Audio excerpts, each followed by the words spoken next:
Hello guys and welcome back to my channel, and today I'm going to show you how you can link your Battle.net account to your Activision account on phone. So firstly, open up a web browser on your phone.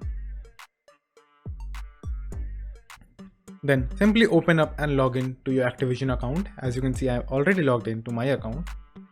So after doing all of that, what you have to do is again open up a new tab over here in your phone and log in your blizzard.com account or battle.net account. So as you can see, I'm already logged in into that as well. So now what you have to do is just simply go back to your Activision account, which is right over here, and then just simply click on the three dot icon or the three lines on the top right corner.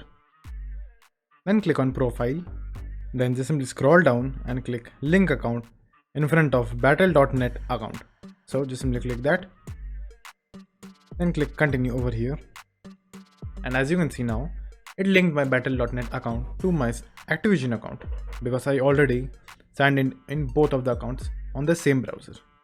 So you can see my ID right over here, and if I go to the Activision account, you'll find that exact ID over here as well.